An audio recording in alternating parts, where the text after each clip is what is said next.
Fala galera, amigas e amigos do Flamília da Nação, chegando para mais informações do nosso Flamengo, informações importantes, hein? O que estão fazendo com a torcida do Flamengo é uma brincadeira, é uma piada, é lamentável, é uma piada de mau gosto e que nós não aprovamos e iremos sim falar aqui para vocês aquilo que não é verdade e defenderemos sempre a verdade para vocês, para que o torcedor do Flamengo não seja enganado. Outra coisa que iremos trazer aqui são as propostas. Nova proposta por Fabrício Bruno, do Cruzeiro, proposta do Cruzeiro por Fabrício Bruno e também propostas por Wesley. Wesley sendo muito cobiçado e o Flamengo toma uma decisão em relação ao lateral direito, jogador importantíssimo na campanha do Flamengo, do Campeonato Brasileiro e da Copa do Brasil do último ano. Tudo isso e muito mais vocês vão ver agora aqui no nosso canal Flamília da Nação. Queria pedir a vocês, olha, sobe o like, dá essa moral, apoio pra gente, para que mais e mais pessoas possam acompanhar o nosso conteúdo. Subam o like e se você gosta de informação do Mengão em primeira mão, então brota aqui pro Flamília da Nação. Vai começar agora um show de notícias e informações do nosso Flamengo. Cruza que eu tô na área e se derrubar é pênalti. Galera, estive ontem fazendo uma visita guiada no estádio do Atlético Paranaense, Arena da Baixada, agora Liga Arena. E vou dizer um negócio para vocês, a gente colocou nas redes sociais, colocou no Instagram, colocou no TikTok, assim, um estádio muito moderno. Por exemplo, tudo foi feito de forma planejada e olha que ele não é tão novo assim. Então, assim, numa era onde hoje temos uma tecnologia muito maior, podemos construir um estádio ainda mais moderno. E o Flamengo tem que copiar exemplos positivos. Para vocês terem uma ideia, o teto retrátil da Liga Arena, ela demora 26 minutos para poder abrir-se e 26 minutos para poder fechar. Ela não abre e fecha de forma imediata. Se você tem curiosidade, quer conhecer um pouco mais, vai lá no nosso Instagram para você poder acompanhar e ver como é. Só que não é só isso não. Cara, ali, aquela região, aquele teto retrátil, ele capta energia da luz solar que serve como combustível para gerar a eletricidade dos refletores, quer dizer, o custo operacional do estádio, ele diminui. Consequentemente, reduz-se o preço do ingresso, porque tudo é contabilidade, de forma contábil. Você tem que ver qual é o custo operacional da abertura do estádio para você poder colocar o preço dos ingressos. Cara, captação de luz solar, de energia solar, que hoje em dia é ainda muito mais moderno. Você pode ligar, né, a energia, o refletor do estádio sem gastar um tostão de energia, é um negócio muito legal. E isso foi explicado pelo guia turístico lá também.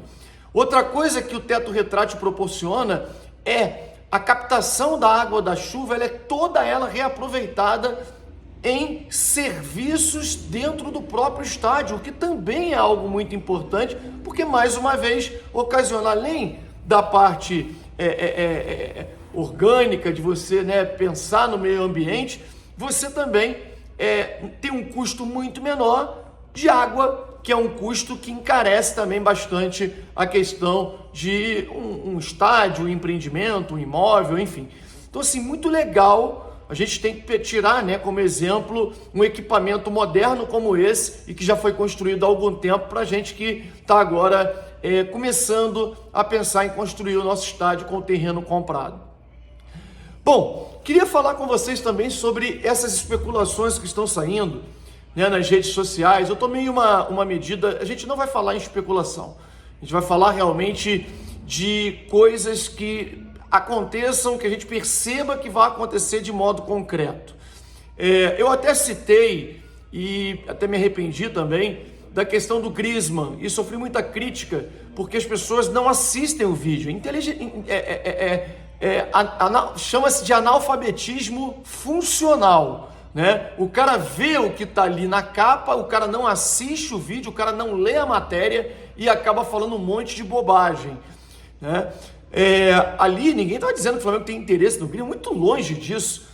Uma campanha nas redes sociais que torcedores do Flamengo estavam fazendo, porque o Griezmann disse para a imprensa local, para o jornal A Marca, lá da Espanha, de que era a última temporada dele jogando na Europa. E na Europa ele está se despedindo, ele pretende jogar em outros centros, a MLS surge como uma grande possibilidade, assim como acontece com vários outros jogadores.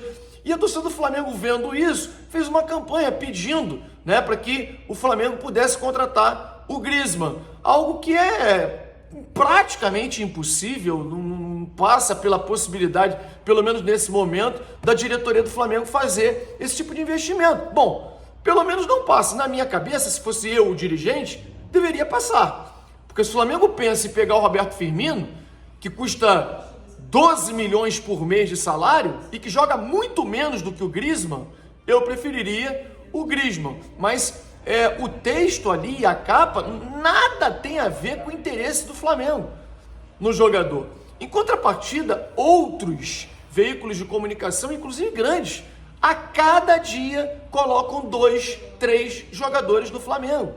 É zagueiro que está fechado e que o Zé Boto guarda o nome a 7 chaves, é atacante que joga no Shakhtar, é atacante que joga na Inglaterra, é atacante desconhecido. Gente, entendam uma coisa, o Flamengo mudou. O Flamengo está com pessoas novas. O José Boto tem por característica não deixar vazar informações. E ninguém tem relacionamento com o José Boto até então para poder apurar e conseguir esse tipo de informação. Então isso não passa de especulação. E eu não estou dizendo que quem está fazendo isso está mentindo. A gente que está nesse meio sabe que os empresários, e a gente conhece alguns, eles utilizam os meios, né? No caso, os veículos de comunicação, mesmo veículos médios, veículos pequenos, para poder dizer, olha, o Flamengo tem interesse no meu cliente, o Flamengo tem interesse no meu jogador, me procurou e tal, para colocar o nome do cara em evidência. O cara nunca foi falado, jogadores nunca antes ditos. E isso se dá pelo fato do José Boto contratar jogadores através do scout, né? Tem muito empresário se aproveitando disso e isso está sendo uma tremenda sacanagem com o torcedor do Flamengo. Nomes especulados que não virão e que a torcida cria expectativa, procura ver vídeos do jogador na internet, faz campanha e tal, e não vai acontecer. Então a gente vai ter, inclusive, mais cautela, prometemos isso para vocês, para poder trazer as informações a partir de agora sobre isso, porque o torcedor não merece e não deve ser enganado. Com relação a Fabrício Bruno, eu queria trazer aqui uma informação que é a seguinte: o Cruzeiro quer muito jogador, fez uma nova proposta de 8,5 milhões de euros por 90% do passe do jogador. O Flamengo negocia e nós temos que continuar a campanha dizendo que não deve ser vendido. Que loucura é essa? Como é que vai vender um jogador por 8,5 milhões? O Flamengo recentemente teve uma proposta de 15. 4 meses atrás, 5 meses. Estão achando que a gente é o quê? Otário? Então não podemos permitir com que isso aconteça, fortalecer um rival por um valor menor, mas é por 90% do passe. E daí? 90% do passe, o Flamengo não vai ver esses 10% nunca, porque o jogador com 29 anos não vai ser vendido para o Flamengo poder ter esses 10% restantes. Com relação ao Wesley, 2 propostas.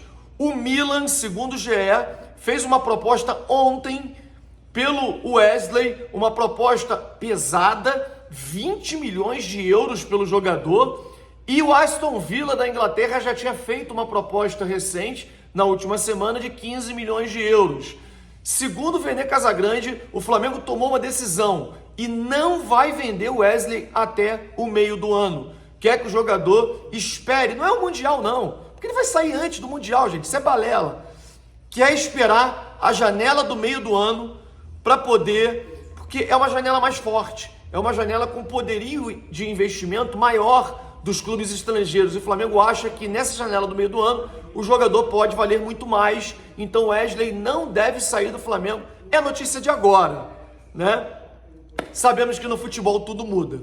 Uma notícia que nada tem a ver com o Flamengo, mas ela é importantíssima, uma notícia triste. O jogador Rodrigo Garro, da Argentina,